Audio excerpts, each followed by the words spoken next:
Assalamualaikum warahmatullahi wabarakatuh. Salam, Om Swastiastu, Namo Buddhaya, Salam Kebajikan, Wete Tung Tien. Bapak Ibu yang saya hormati, perkenalkan nama saya Li Supriyadi. Di sini saya akan menyampaikan 9 kata kunci moderasi beragama menurut perspektif agama Konghucu. Sebelumnya saya perkenalkan dulu, inilah kitab-kitab suci agama Konghucu, dan inilah kitab Sesu, dan inilah kitab Wuching. Kitab Sesu adalah kitab yang pokok, dan Wuching adalah kitab yang melengkapi.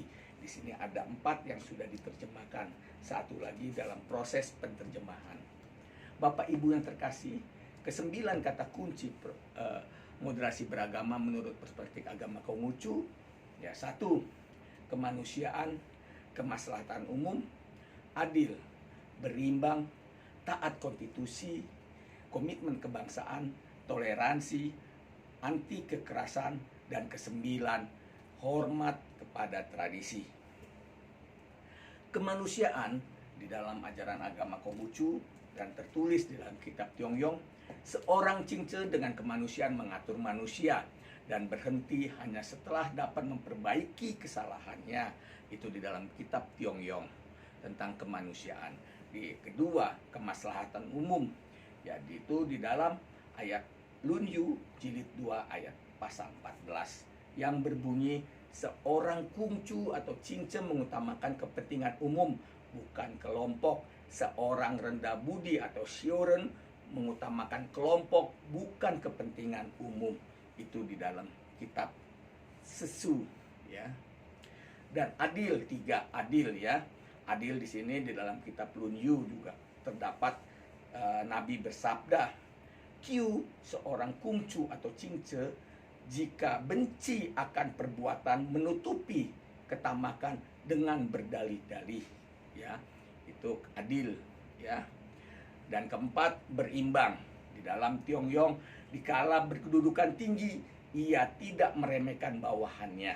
Dan di dalam kedudukan rendah, ia tidak bersikap penjilat kepada atasannya. Ia hanya meluruskan diri dan tidak mencari-cari kesalahan orang lain. Demikianlah maka ia tidak mempunyai rasa kesal. Ke atasan ia tidak menyesali Tuhan yang Maha Esa, dan ke bawah tidak menyalahkan sesamanya.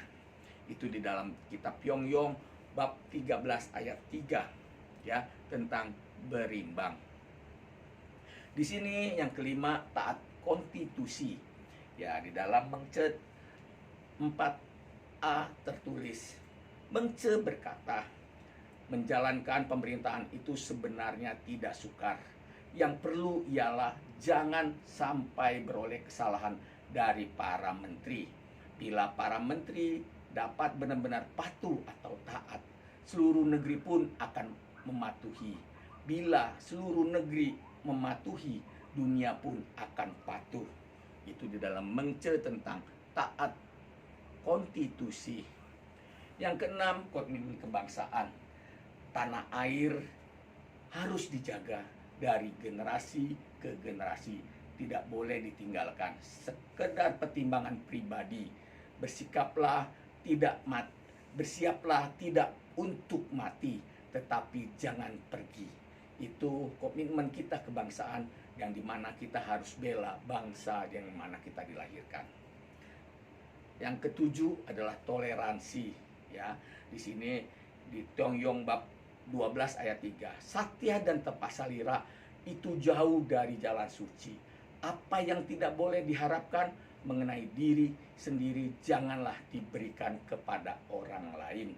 Itu tentang toleransi, ya, para Tocin atau Bapak Ibu yang terkasih. Ya, yang kedelapan, anti kekerasan. Di sini di dalam kitab Lunyu juga atau Lungi, ya, bab 4 ayat 4, Nabi bersabda, bila cipta selalu ditunjukkan kepada cinta kasih, tiada sarang bagi kejahatan. Ya, jadi bila cipta selalu ditunjukkan kepada cinta kasih, tiada sarang bagi kejahatan. Dan yang 9, yang terakhir, penghormatan kepada tradisi. Di dalam ayat Lunyu bab 7 ayat pasal 20.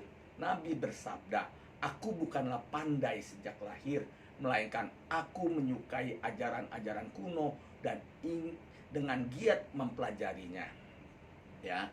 Nah, di sini para Bapak Ibu yang terkasih, disinilah moderasi beragama secara perspektif agama Konghucu yang saya kutip dan saya ambil di dalam kitab sucinya, kitab Sesu, ya, kitab yang pokok. Terima kasih. Wassalamualaikum warahmatullahi wabarakatuh. Salam, Om Swastiastu, Namo Buddhaya, salam kebajikan, Wei Te Tung Tien, Sancai. Terima kasih.